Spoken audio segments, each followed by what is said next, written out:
She was mocked by her Alpha and his mistress. By dawn, the Alpha King claimed her.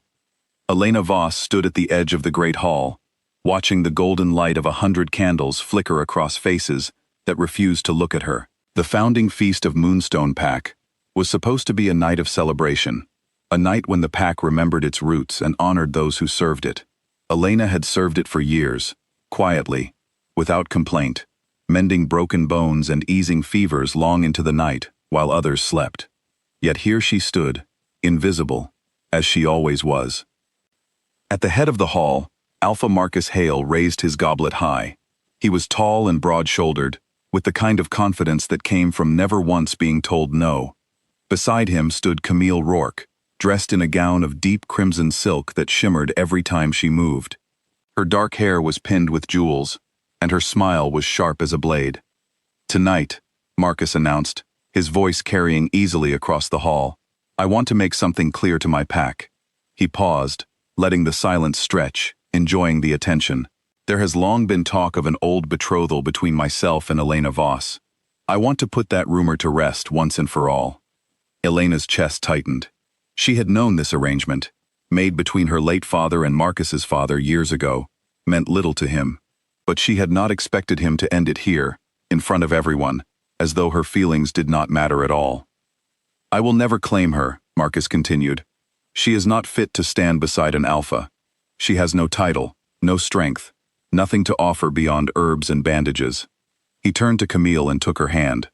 "This is the woman who will stand beside me. Camille understands what it means to be strong, to be seen, to be worthy of a king's attention one day." Laughter rippled through the crowd. Camille stepped forward, her eyes glinting with cruel amusement as she looked Elena up and down. "Look at her," Camille said, loud enough for everyone to hear. "Plain dress, tired eyes, hands that smell of medicine instead of perfume.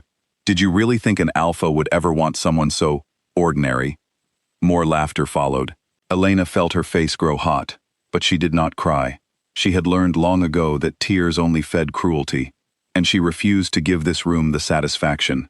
She lifted her chin, met Camille's gaze without flinching, and said nothing at all. Silence, she had learned, could be its own kind of strength. She turned and walked out of the hall, her footsteps steady despite the ache building in her chest. Behind her, she heard Marcus laugh, and Camille's voice rising in triumph. She did not look back. The night air outside was cold and clean, a welcome relief after the suffocating heat of the hall. Elena did not return to her small cottage right away. Instead, she took the long path, the one that wound along the border of Moonstone territory, past the old stone markers that separated their land from the wild, unclaimed forest beyond. It was said that dangerous creatures lived out there, and that the forest belonged to no pack, watched over instead by the fearsome Alpha Kings, rulers so powerful that even alphas like Marcus bowed before them. Elena had never feared the walk. The moonlight on the path was familiar and gentle, and the quiet helped her breathe. As she walked, she let herself think about everything she had given to Moonstone Pack. She thought of the sleepless nights spent brewing remedies for sick children. She thought of old Henrik, whose leg she had saved after a hunting accident, and who had never once thanked her by name. She thought of years spent believing that hard work and quiet loyalty would eventually be noticed. Tonight had proven her wrong. She wiped her eyes, frustrated with herself for still caring so much about people who clearly did not care about her. She was so lost in her thoughts that she almost missed the sound of ragged breathing coming from the trees ahead. Elena froze, her senses sharpening instantly. She had spent enough years treating injuries to recognize pain when she heard it. Cautiously, she stepped off the path and pushed through the low branches, following the sound until she found him. A man lay against the base of an old oak tree, his cloak torn and stained dark at the shoulder. His face was pale in the moonlight, but even wounded, there was something commanding about the way he held himself, as though pain itself did not dare take full control of him. His eyes opened as she approached, sharp and alert despite his injuries, studying her with an intensity that made her pause. "You're hurt," Elena said softly, kneeling beside him without hesitation. Years of instinct took over immediately. She examined the wound at his shoulder, her fingers steady despite the late hour, and her own tired heart. "This needs to be cleaned quickly, or it will fester." You should not be out here alone, the man said, his voice low and rough, though he made no move to stop her. Neither should you, apparently, Elena replied, tearing a strip of cloth from her shawl to press against the wound. Hold still. He watched her work in silence, his gaze never leaving her face. There was something unusual in the way he looked at her, not with pity or dismissal, the way the people at the feast had, but with quiet curiosity, as though he were trying to solve a puzzle. You're not afraid of me, he said finally. Elena glanced up, surprised by the observation. Should I be? Most people are afraid of strangers in the woods at night, he said, especially wounded ones. You do not know what I might be capable of. You're bleeding and can barely sit upright, Elena said simply. I don't think you're capable of much right now, except making my work harder if you keep talking instead of holding still. For a moment, something flickered across his face, an expression she couldn't quite name. Then, unexpectedly, he laughed softly, the sound rough from pain but genuine. Fair enough, he said. She worked quickly and carefully, cleaning the wound with practiced hands, using herbs from the small pouch she always carried, even to feasts, out of habit. He did not flinch, though she could tell the process was not painless. When she finished binding the wound, she sat back and studied him for a long moment. You'll need rest, she said, and clean water, more than what I have with me, but the wound should heal well if it's tended properly. You did not ask who I am, he observed. Elena shrugged, gathering her things. Does it matter? You needed help. That was enough reason for me. He reached into his cloak, producing a small pouch that clinked with the unmistakable sound of coin. Let me repay you. Elena shook her head, standing and brushing dirt from her knees. I don't want your money. I did what anyone with the knowledge to help should have done. She hesitated, then added quietly. Besides, tonight already reminded me that not everything worthwhile comes with a reward. I'm all right with that. Something in her voice made him look at her more closely, but Elena did not explain further. She had already lingered longer than she should have, and exhaustion was beginning to catch up with her. Rest if you can, she said. I hope your journey home is safe. She turned to leave, but his voice stopped her. What is your name? She paused, glancing back at him. Elena, she said simply. Elena Voss. He said nothing more, but she felt his eyes on her long after she disappeared back onto the path toward home. Elena woke the next morning to the sound of raised voices outside her cottage. Still groggy from too little sleep, she pulled on her cloak and stepped outside to find a small group of armed men gathered at the edge of her garden, their armor unlike anything she had seen from Moonstone Pack's own guard. Their leader, a tall woman with sharp eyes and an air of quiet authority, turned toward her immediately. Are you Elena Voss? The woman asked. Elena's heart skipped. Yes. Is something wrong? Before the woman could answer, movement at the tree line caught her attention.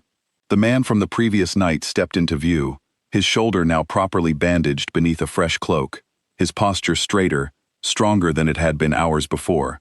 But it was not his improved condition that made Elena's breath catch. It was the way the armed guards immediately straightened at his presence, the way the woman who had spoken bowed her head slightly in his direction. Your Majesty, the woman said, we feared something had happened when you did not return by dawn.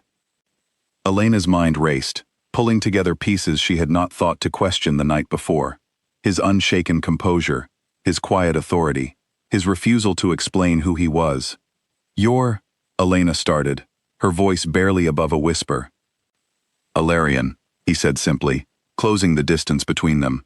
King of the Ashwood Dominion. The words settled over her like cold water. She had heard stories of Alarion, whispered with fear and respect throughout every pack in the Northern Territories. He was said to be the strongest Alpha King in generations, ruling lands so vast that few dared challenge his authority, and she had spent the night treating his wounds as though he were nothing more than an ordinary stranger. I did not know, Elena said quickly.